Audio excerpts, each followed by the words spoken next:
오늘 우리가 함께 나눌 하나님의 말씀은 사도행전 20장 28절로부터 35절까지의 말씀입니다. 사도행전 20장 28절로부터 35절까지의 말씀. 찾으셨으면 우리 함께 한 절씩 교독하여 하나님의 말씀을 봉독하겠습니다.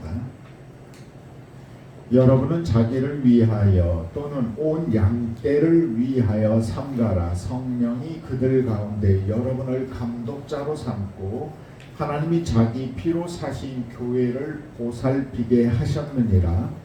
내가 떠난 후에 사나운 일이라 여러분에게 들어와서 그 양떼를 아끼지 아니하며 또한 여러분 중에서도 제자들을 끌여 자기를 따르게 하려고 어그러진 말을 하는 사람들이 일어날 줄을 내가 아노라. 그러므로 여러분이 사람을 훈계하는 것을 기억하라. 지금 내가 여러분을 주와 및 그 은혜의 말씀에 부탁하노니 그 말씀이 여러분을 능히 든든히 세우사 거룩하게 하심을 입은 모든 자 가운데 기업이 있게 하시리라. 내가 아무의 은이나 금이나 의복을 탐하지 아니하였고 여러분이 아는 바와 같이 이 손으로 나와 내 동행들이 쓰는 것을 충당하여 범사에 여러분에게 본문을 보여준 바와 같이 수고하여 약한 사람들을 돕고 또 주 예수께서 친히 말씀하시니까 주는 그것이 하는 것보다 복이 있다 하심을 기억하여야 할지니라. 아멘. 여러분들 살면서 허무하다라는 생각이 든 적이 있으실 거예요. 아이고, 자식 키워봤더니 그렇네. 또 열심히 건강관리를 해봤더니 갑자기 또 아프게 되거나 그런저런 상황들 속에서 허무함이 찾아오죠. 저도 허무감이라는 마귀가 던진 돌에 맞아서 한동안 지금 중심을 못 잡고 좀 비틀비틀 거렸던 그런 시간들이 있었습니다. 솔로몬이 말한 대로 해 아래서 하는 모든 행위가 헛되다라고 했던 그 생각에서 벗어나지를 못하는 것 같아요. 자, 우리가 아는 대로 우리가 비교할 수 없는 놀라운 천재에 가까운 지혜를 가졌다라고 하는 사람이 솔로몬이잖아요. 그런데 그 솔로몬조차도 허무감 속에 있었다라는 것, 아마 그 인생이 우리가 아는 대로 성공한 인생으로 끝나지 못했던 이유도 이 허무감을 극복하지 못해서 때문이 아닐까, 이런 생각을 해봅니다. 분명히 어린 아이일 때 어려서 왕이 되고 다윗과 모든 사람들이 솔로몬이 왕위를 이어갈 거라는 것을 공고히 하면서 어린 자신이 나라의 지도자가 된다는 것이 두렵고 떨렸죠. 그래서 하나님께 간구했던 내용이 뭔가요? 내가 이 백성을 잘 다스릴 능력이 없습니다. 자신이 없습니다. 하나님, 저로 하여금 이들을 잘 다스릴 수 있게 해주세요라고 정말 우리가 부러워할 만큼 너무나 멋진 기도를 하나님께 일천번제와 함께 드렸던 솔로몬의 모습을 우리는 기억하죠. 그러니까 얼마나 준비하고 하나님을 의지하는 좋은 모습이었습니까? 그런데 나중에 그의 노년에 하나님이 그에게 너 그러지 말아라, 너 그러지 말아라 하는데도 그가 따르지 않고 하나님의 말씀에 순종하지 않았다라고 기록하고 있거든요. 왜 그렇게 되었을까? 솔로몬이 살면서 가만히 보니까 이웃 나라와 싸우는 것이 그러면 내 백성들이 죽게 되고 어려움을 당하는 것이라 그렇게 하는 것보다 차라리 이웃 나라와 화평하게 좋겠다. 당시에 화평하게 하는 가장 좋은 방법이 뭐였어요? 그 나라와 화친을 맺는 거죠. 어떤 방법으로? 거기에 있는 공주를 데리고 와서 자신의 아내로 삼아서, 자, 당신의 나라와 우리 나라가 이렇게 친족 관계를 형성했습니다. 그러므로 우리는 서로를 공격하지 않습니다. 그런 거죠. 그런 것들을 만들다 보면 그래요. 근데 그렇게 했던 모든 것들, 그런데 오히려 그 일이 어떤 문제를 가까우게 생기게 만들죠? 이방 여인들이, 왕비들이 들어오면서 그들의 종교와 그들의 문화를 가지고 와서 자꾸 잘못된 종교와 문화에 사람들을 빠지게 하죠. 아합 왕과 그 이스라엘 백성들을 공공하게 아주 영적으로 타락하게 만든 게 이세벨 아니에요? 그 이세벨이 바알과 아세라 선지자를 다 섬기게 했단 말이에요. 이처럼 가지고 온 영향력이, 악한 영향력이 다 미치게 되는 거죠. 그러니까 사람들은 이런 솔로몬의 모습을 보면서 이방 공주들과 결혼했기 때문이다. 또 이런 좋은 의도로 했지만 이런 결과는 어쩔 수가 없다. 이렇게 이야기를 하는데요. 모르겠어요. 솔로몬이 제가 생각하는 것에는 그렇게 하면서 이렇게 하면서 사람이라는 것이 참 지혜가 없고 어리석고 감정의 동물이고 결국 이 한계 속에서 벗어나지 못한다라는 생각을 하면서 에이, 내가 세상을 얼마나 바꿀 수 있어? 나는 그럴 만한 존재가 아니야. 그냥 그래 하면서 허무감이라는 것 속에 빠져 있지 않았을까? 실제 우리가 의욕을 가졌다가 이 허무감에 빠져서 무슨 삶에 대한 애정과 노력을 우리가 잃어버릴 때가 참 많이 있죠. 압살롬이 반역을 일으켰어요. 아버지의 아들들이 많고 형제들이 많은데 자신의 지위를 지키기가 어렵고 그러면 내가 그냥 왕이 되겠다라고 반역을 일으켰죠. 그런데 그 반역을 일으키는데 제일 중요하고 꼭 필요한 사람이 하나가 있었어요. 그게 누구였죠? 아히도벨이라는 아주 제갈공명 같은 사람이었죠. 그래서 아히도벨이 나중에 압살롬 편에 들어갔다라는 소문이 온 나라 안에 퍼지자마자 백성들의 마음이 옮겨갔대요.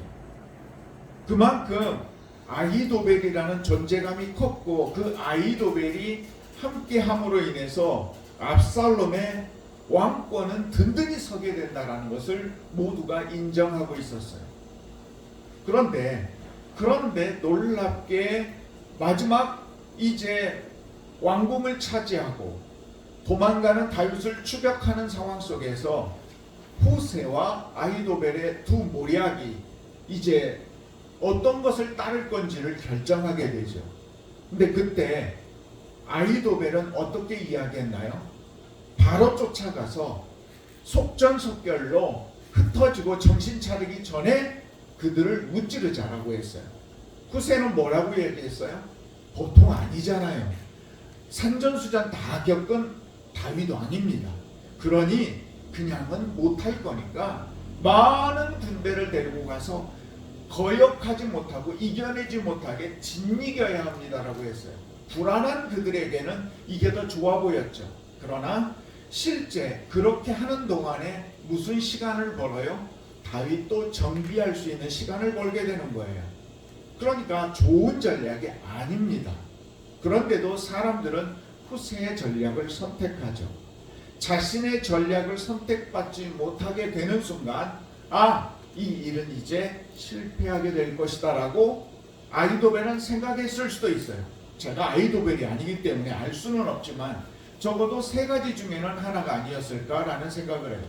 첫 번째는 하나님이 이 일을 막으시는 것 같다라고 생각할 수도 있겠고, 두 번째는 이 어리석은 사람들이 하는 선택을 보니 이건 망했다라고 생각할 수가 있고, 세 번째로는 내가 분별하고 했던 이 상황이 옳은데 내가 쓰임받지 못하고 내 능력을 발휘하지 못하는 이 세상의 삶이 의미가 없겠구나, 덧없다라고 생각할 수도 있어요. 그래서 책사의 그 귀한 자리를 버리고 고향으로 돌아가 살 수도 있는데, 성경은 놀랍게도요, 아히도벨이 고향에 가서 자살했다라고 기록되어 있어요. 그러니까 아히도벨은 자신의 삶이 꼬여가는 것을 견디지 못했던 것 같아요. 그래서 삶 자체를 던져버렸어요. 자, 우리가 바로 이런 모습들을 보면서 우리도 자꾸 그런 생각들이 들고, 저도 그런 생각이 드는 거예요. 목회, 성도를 세우고, 그리고 공의를 세우고, 하나님의 선한 뜻이 있어서 그래, 불의와 싸우지. 근데 싸워도 변하지 않는 모습 속에서 에이, 아무런 해도 소용이 없네 라는 생각들이 들더라는 거예요. 그러면서 솔로몬이 헛되다라는 것이 공감이 되고요, 아히도벨이 자살한 것들이 그럴 수도 있겠다라는 생각이 제 마음 한쪽에서 드는 거예요. 근데요, 여러분, 그런 생각이 들 때가 문제예요. 그런 생각이 들고 그렇구나라고 하면 안 돼요. 여러분이 평소에 생각하던 이상한 것이 아닌 것처럼 보일 때가 지금 문제인 거예요.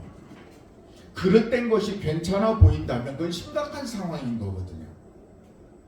자, 배우자가 있는데 다른 남자나 다른 여자가 예뻐 보이면 그거 정상 아니에요. 그거 잘못된 거예요. 큰일 나는 거예요.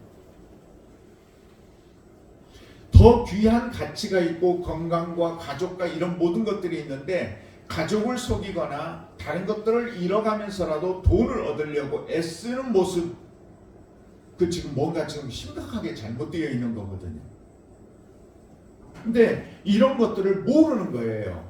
그래도 되겠다, 그럴 수 있다라고 생각하면서 우리는 자꾸 실수를 하고 실패의 길을 가게 돼요. 저는 여러분에게 부탁을 드립니다. 비상식적이고 정상적이지 않은 것 같은 것이 내 마음에 더 그렇게 그럴싸하다라고 느껴질 때는 빨리 깨어 기도하시고 여러분의 삶의 자리에서 한 발 뒤로 물러서세요. 그리고 객관적으로 바라보려고 노력하세요. 저 역시도 그런 제 자신이 문제가 있다라고 인식하고 끊임없이 제 자신을 객관화하려고 노력하고요. 그렇게 하면서 지금 조금씩 벗어나고 있기 때문에 제가 여러분에게 이렇게 말씀을 드릴 수 있는 거예요. 자, 우리 그리스도인들은요, 사단이 지금 우리를 한 사람 한 사람 놓고요, 조준해가지고 정확하게 폭탄을 던져요. 여러분들이 원하든 원치 않든 사단은 여러분들에게 계속해서 여러분을 흔드는 폭탄들을 던집니다. 그런데 그 중에 하나가 허무감일 수도 있고요, 그 중에 하나가 절망감이 될 수도 있고요, 그 중에 하나가 우리에게 올무가 되고 고난이 되는 이런 것들이 될 수 있는 거예요. 이런 것들이 그래, 이게 바로 사단이 주는 것이구나, 이걸 느끼고, 그러면 이 상황을 위해서는 내가 어떻게, 우리가 장기를 들 때 장군이요 하면 또 멍군이요 하면서 대비를 하는 것처럼 우리가 그렇게 대비를 해야 한다는 거죠. 내가 어디로 가는지 모르고 계속 끌려가면 안 된다는 거예요. 물론 우리가 다 뛰어난 사람들이 아니잖아요. 우리는요, 그런 일을 당하면 흔들려요. 그렇죠? 없던 일을 경험하게 되니까 흔들리죠. 있을 수 있어요. 그럴 수 있어요. 그러나 그 모습이 똑같이 계속 반복되면 안 된다는 거죠. 저와 여러분은 더 견디는 거예요. 우리가 코로나도 그랬잖아요. 코로나도 걸렸을 때 처음 되게 힘들고 냄새도 못 맡고 답답하고, 그런데 그게 또 활동하다 보면 두 번째 걸리고 세 번째 걸리고, 지금은 여러분 그거 무서워해요? 아니잖아요. 그냥 하루 이틀 3, 4일 지나고 나면 충분히 내가 견딜 수 있다고 변화된 거거든요. 우리는 그렇게 변화되는 거예요. 그러니까 우리가 그것에 함몰되면 안 되는 거예요. 이렇게 우리는 계속해서 변화되고 성장하고 예수님을 닮아가는 성화의 삶으로 나아가는 거죠. 자, 우리가 잘 배우기 위해서 어디로 가나요? 학교를 가죠. 혼자서 공부할 수 있어요, 없어요? 있어요. 나 혼자서 요즘 공부할 수 있어요. 그러나 선생님이 있고 가르쳐주는 사람이 있다면 시간을 단축할 수 있죠. 시행착오를 줄일 수가 있어요. 우리 인생도 이와 똑같아요. 살다 보면 여기저기 늪이 있어요. 그걸 어떻게 피해야 되는지를 혼자서 고민하면 매우 어렵게 통과할 거예요. 때로는 통과 못하고 거기에서 좌절하고 거기에서 실패할 수도 있죠. 그러나 다른 사람들의 이야기들을 듣고 그들이 어떻게 피했는지를 살펴본다면 훨씬 그 일을 잘 넘어가게 될 거예요. 그런 면에서 저와 여러분이 매일 예배에 나와야 되고 하나님의 말씀을 묵상해야 되는 것은 여러분들이 그 말씀에 대하여 이해하고 그 말씀이 주는 비밀을 찾아서 여러분의 삶에 도움이 되기 때문에 그러는 거예요. 바로 이 자리에 있는 이유인 거죠. 자, 성령 하나님의 또 다른 이름이 뭐죠? 보혜사라고 하죠. 보혜사는 무슨 뜻이죠? 변호인, 돕는 자, 위로자라는 뜻이에요. 자, 예수 그리스도는 우리의 죄, 우리가 하나님으로부터 단절되어서 구원에 이를 수 없는 존재를 당신이 십자가를 지심으로 우리를 완성하셔서 회복시키셨어요. 이 회복을 유지하고 지키는데 성령 하나님의 도우심이 필요한 거예요. 저와 여러분이 이걸 유지하고 지키는데 계속 필요하다는 거죠. 성경은 우리 인생이라는 것이 하나님 안에서 계속 지어져 가는 존재라고 이야기를 해요. 불완전했던 우리가 점점 예수 그리스도 안에서 온전해지고 있는 거예요. 자, 그런데 내가 경험이 많고 이 경험들을 가지고 남보다 많이 알아서 세상을 뭐한다고 그렇게 말하는 사람들이 많아요. 교우 저에게 훈계를 하고 가르쳐주고 이렇게 인생의 조언들을 해준다고 하는데요. 제가 생각할 때는 그래요. 그분의 경험도 소중하죠. 그러나 그것이 정답은 아니에요. 제가 생각하는 것은요, 성경 안에서 하나님이 사람이 되어주시고 하나님이 우리 곁에 계셔주기 위해서 성령 하나님으로 계신 그 하나님을 의지할 때 우리는 진정으로 지혜로워질 수가 있어요. 그러니까 유일한 방법은 성령 안에서 거듭나는 거예요. 성령 하나님의 도우심 안에서 내가 서 있을 때가 가장 튼튼한 거예요. 성령 하나님의 도우심에서 변화된 사람은요, 그 사람은 옛사람으로 돌아갈 수가 없어요. 성령 하나님이 도우셔서 막으시기 때문에. 그러나 내 의지로 노력하는 사람, 내 힘으로 하는 사람은 나중에 가다 보면 내 의지가 꺾이는 순간 옛사람으로 그냥 돌아갑니다. 가룟 유다가 그랬고 세상을 더 많이 사랑했던 데마가 그랬고, 사단은 그런 연약한 우리를 알고 끊임없이 오늘 섰어? 넌 내일 내가 넘어뜨릴 거야. 우는 사자처럼 저와 여러분을 삼키려고 한다는 거죠. 그러나 성령 하나님을 의지하면 그분은 우리로 하여금 넘어지지 않게 도와주신다는 거예요. 그러면서 변화하고 또 변화하는 모습을 보고 성령 하나님께서 또한 기뻐하시는 거죠. 저와 여러분의 이게 신앙의 정체성이에요. 자, 오늘 말씀도 보십시오. 바울은 성령 하나님의 사역에 대해서 이야기하고 있어요. 자, 우리가 28절부터 읽었어요. 28절을 보면 성령 하나님이 에베소 장로들을 감독자로 삼고 하나님이 자기 피로 사신 교회를 보살피게 하셨다라고 말씀하고 있어요. 그러면서 뭐라고 이야기하냐면 자기를 위하여 그리고 양떼를 위하여 삼가라 이렇게 이야기합니다. 여러분, 삼가다 그 말이 무슨 뜻이에요? 삼가하다, 어떤 일을 하려고 하는데 그 일을 해도 좋은지 하지 말아야 하는지 점검하는 거죠. 조심하는 거죠. 이기적인 사람들은요, 어떤 행동에 대하여 이게 다른 사람에게 어떤 피해가 갈까를 생각하지 않아요. 그냥 배려하지 않고 씩씩하게 자기 일대로 합니다. 그러니까 이처럼 자기중심적으로 사는 사람들은 말과 행동이 달라서 그냥 다 드러나요. 왜냐하면 그 사람은 그런 열매를 맺고 있거든요. 열매를 보면 그 나무를 알 수 있다고 예수님이 말씀하셨잖아요. 정말이 선한 열매를 맺지 못하면서 나는 계속 선한 열매라고 이야기하는 것 아무리 우겨도요, 그걸 그 누구도 인정해 주지 않아요. 특별히 하나님이 인정해 주지 않아요. 자, 우리가 잘 아는 갓난아기는 여러분 이기적인 것 같아요? 이기적이지 않은 것 같아요? 갓난아기는 매우 이기적이에요. 배가 고프면 무조건 울어요. 그게 밤 12시든 새벽 3시든 가리지 않아요. 내 엄마가 자고 있으니 아침까지 배고픔을 좀 참자? 아니요. 무조건 깨워요. 내가 불편하면, 오줌을 싸면 또 갈아달라고, 불편하다고 울고, 엄마의 사정을 봐주지 않죠. 근데 아이가 자라면 이제 달라지죠. 자기가 끼어들 때와 요구할 때의 상황에 분별을 하고 태도를 맞춰갑니다. 그런 모습을 보면서 우리는 아이가 성장했네 이렇게 생각을 하죠. 여러분, 그래요. 몸이 자란다고 마음과 생각까지 자라는 건 또 아니에요.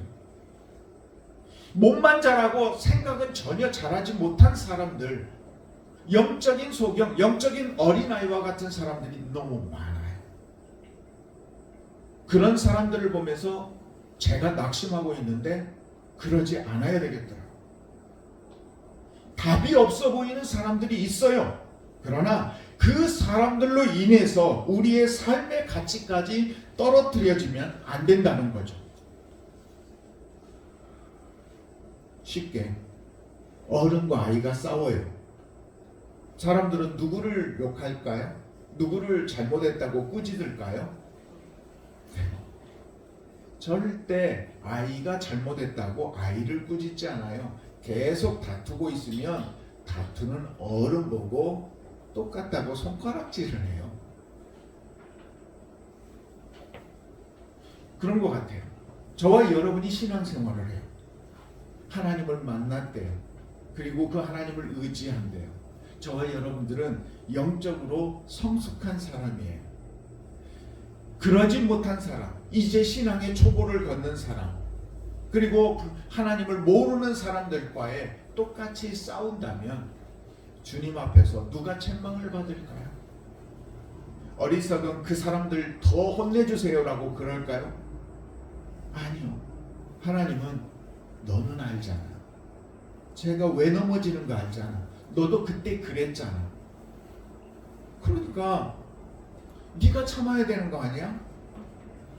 언니가 맨날 손해잖아요. 집에서도 형이 맨날 손해잖아요. 동생이 더 많이 잘못한 것 같은데 형이 네가 참아야지.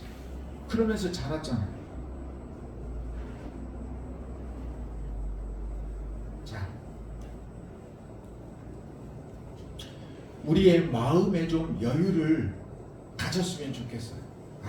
저 사람이 그래 저럴 수밖에 없겠구나. 내 눈에는 저게 무엇이 문제인지가 보이는데 저 사람 눈에는 그게 안 보이는구나. 그러니까 그렇게 생각을 하고 그것 때문에 상처받지 말고 그것을 뛰어넘어야 된다고 생각이 돼요. 여기 계신 여러분들의 마음의 그릇이 여러분의 삶 속에서 만나는 그 사람보다도 커야 돼요. 담을 수 있어야 돼요. 하나님께서 야, 너 목회한다는데 네 마음이 좀지만해. 너 그거 키워야 되는데 그리고 지금 그렇게 키워가시는 것 같아요. 정말 우리 기도원 가족을 생각하고 지금까지 당한 모습을 생각하고 노예를 보면은 막 화가 나고요. 그러는데 마음에 들지 않는 노예 사람들을 통해서 하나님은 나 걔네들은 걔네들 수준대로 속도가 있어. 너는 그보다 뭐 한다면, 네가 스스로 더 낫다고 생각한다면 그거 받아들이고 이해하고 그러면서 가. 이렇게 말씀하시는 것 같아요. 오늘 본문을 보니까요, 사도 바울은 에베소 교회를 끔찍하게 사랑했던 것 같아요. 늘 가는 곳마다 교회를 짓고요, 그곳에 있다가 금방 쫓겨나면 또 떠나고요. 그랬던 사도 바울이 3년간 눈물로 세웠던 곳이 에베소 교회래요. 그런데 그 에베소 교회가 자기가 떠나고 나면 어떻게 될 건지를 알고 말을 하는데 뭐라고 이야기하냐면, 너희 가운데 사나운 이리 같은 자들이 나타날 것이다.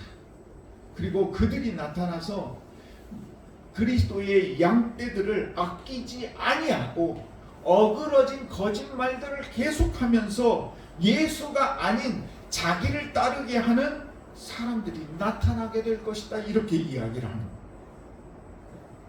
그러면서 뭐라고 이야기하냐면, 내가 3년 동안 눈물로 너희를 가르쳤던 것을 기억해라. 그러면서 그때 넘어지지 말고 일어서라. 그러는 거예요. 자기가 돌아와서 세워줄 수 없어요. 이제는 온전히 그들에게 맡겨야 돼요. 그런 사도 바울의 모습 속에서 갑자기 이 말씀이 떠오르는 거예요. 나는 심었고 아볼로는 물을 주었으되 자라게 하시는 분은 누구시라고요? 하나님이시라고. 바울은 넘어지고 쓰러지고 망해져가는 그런 에베소 교회의 모습을 보고 절망하고 낙심한 게 아니라, 나는 심는다, 아볼로가 자라게 한다, 자라게 하신 물을 주었다, 자라게 하신 분은 하나님이시다. 결국은 하나님의 인도하심 속에서 하나님을 끝까지 신뢰하고 있는 모습을 생각하게 되더라는 거죠.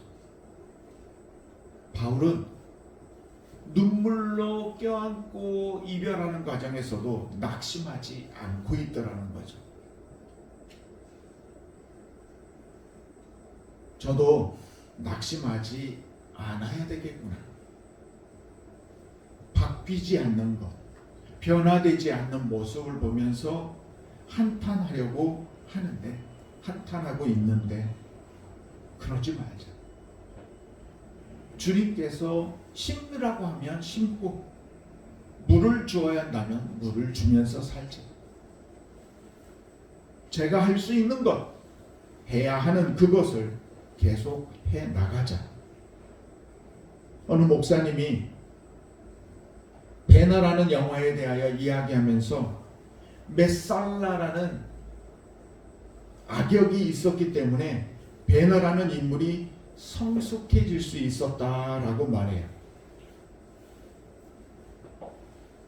배너가 주님을 만나고 그가 세상을 바라보고 하나님의 도우심과 그 모든 것에서 자기의 어머니와 누이를 살려내는 그 과정까지 가는데 메살라가 필요했대요. 악역만 해요. 못된 짓만 해요. 그런데 그게 우리에게 도움이 됐대요. 그러는 것 같아요. 저와 여러분이 살아가는 삶에 힘들어요. 어려워요. 그러나 그런 그들이 있으므로 우리는 더 주님을 바라볼 수 있게 되는 것 같아요. 여러분의 인생의 올무에 올무처럼 여겨지는 메살라가 누구인가요? 저도 메살라가 있고 여러분도 메살라가 있을 거예요. 근데 저는 여러분에게 그를 미워하기보다는 그런 그들을 품을 수 있는 여러분의 마음, 더 큰 마음으로 여러분 자신을 바꿔가세요. 여러분이 더 큰 사람이 될 때 여러분은 행복해지고 여러분은 평안해지고 또 그런 여러분을 보면서 하나님이 기뻐하지 않으실까요? 우리가 나누는 인사들 중에요, 안부 인사 중에 어떻게 지내십니까? 하면 우리가 하는 인사가 있죠. 뭐라고요? 덕분에. 예. 덕분에 잘 지냈습니다. 근데 이 말을 하면서도 속으로 생각했어요. 덕분에 하는데 이 사람이 진짜 나를 얼마나 생각했을까?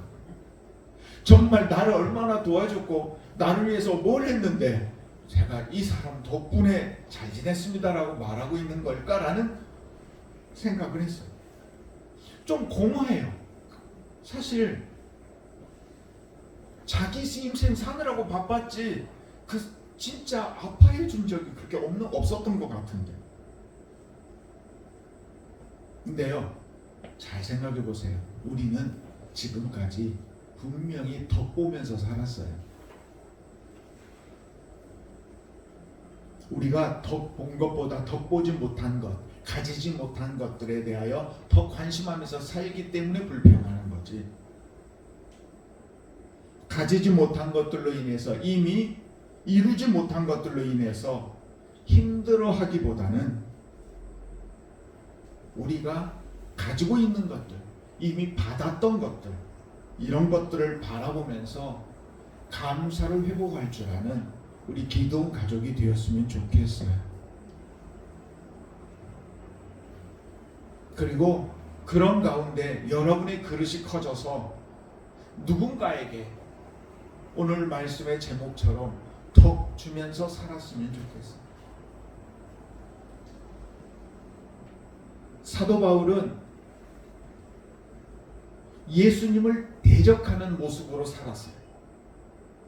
그런 그를 주님이 강권적으로 만나서 돌이켜놨어요. 인생이 바뀌었죠. 예수님 덕분에 그는 초대의 위대한 신앙의 인물이 될 수 있었어요. 예수님 덕분에 우리가 세상의 멸망의 길을 가지 않고 구원의 길을 갈 수 있게 되었어요.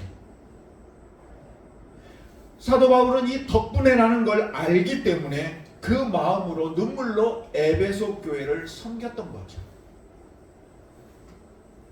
저는요, 우리 기도원 가족이 제가 말라버린 우리 마음의 우물을 덕분에라는 마음과 감사의 마음으로 자꾸 채워나갈 수 있으면 좋겠어요. 우리 기도원 가족도 그렇게 더 큰 마음, 더 큰 그릇이 되어서 모두를 품는 큰 사람으로 성장해 나갈 수 있기를 우리 주 예수님의 이름으로 축복합니다. 아멘. 마지막 우리 화면을 잠깐 볼까요? 여러분 뭐 같아요? 뱀. 저게요, 스핑크스 나방 애벌레. 애벌레가 지금 자기가 짚던 발을 뒤로 하고 이렇게 배를 보여주는 거예요. 근데 그 모습이 꼭 뱀을 닮아 있네요. 왜 저 모습을 하고 있을까요? 누구 덕보자고? 뱀 덕보자고. 애벌레의 천적은 새죠. 근데 새를 뱀이 잡아먹죠. 뱀은 새를 무서워해요. 그러니 자기의 모습을 뱀을 닮은 모습으로 바꾸어 놓으면 새가 천적을 보고 두려워서 도망가듯이 자신에게 오지 않을 거라는 거죠. 좀 우습지 않아요? 뱀 머리만 닮았지 뱀처럼 길지도 않아요. 아주 짧아요. 근데 진짜 많이 닮지 않았어요?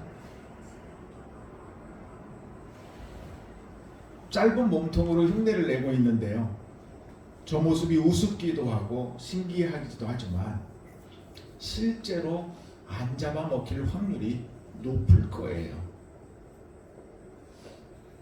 여러분 저걸 보고 사기라고 말할 거예요? 아니죠. 지혜롭게 자기 자신의 생존을 위한 진화고 변화예요. 김대현이라는 한 인간도 저 스핑크스 나방 애벌레처럼 약한 존재예요. 하지만 이렇게 약한 애벌레조차도 뱀 모양으로 자신의 모습을 바꾸어 보이게 해서 천적으로부터 자신을 지키려고 노력하는데, 우리에게는 나를 위하여 십자가를 지신 예수님이 계시고 오늘도 악에게 지지 않게 하시는 성령 하나님이 계시니 저와 여러분은 더 힘차게 살아가야 하지 않을까요? 죄 안에서, 그리고 우리 기도원 안에서 예수님의 모습이 보였으면 좋겠어요.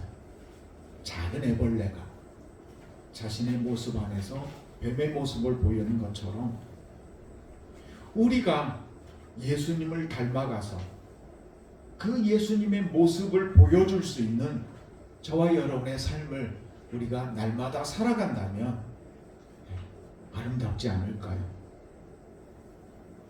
스핑크스 나방, 애벌레, 뱀 덕보면서 살고 있는 것처럼 저와 여러분은 하나님 덕보면서 살고 있어요. 제가 하고 있는 이 목회 사역도 하나님이 있고 예수님이 있어서 하고 있는 거고요. 자, 성령 하나님은 그런 우리에게 끝까지 견디게 하고 도우심 속에서 우리를 기다리고 계십니다. 그 성령 하나님 안에서 저와 여러분은 계속해서 더 성숙한 신앙인으로 성장해 갈 것입니다. 그렇게 하나님 안에서 온전해진 모습으로 베풀고 나누며 덕을 주며 살아가는 우리 기도원 가족 되시기를 우리 주 예수님의 이름으로 축복합니다. 마지막 35절, 주는 것이 받는 것보다 복이 있다는 이 사도 바울의 말, 주님께서 친히 하셨던 그 말씀을 잊지 마시고 여러분 더 넉넉한 마음으로 베풀면서 나누면서 그렇게 승리하는 삶을 한 주간 더 살아가시기를 우리 주 예수님의 이름으로 축복합니다. 아멘. 기도드리겠습니다.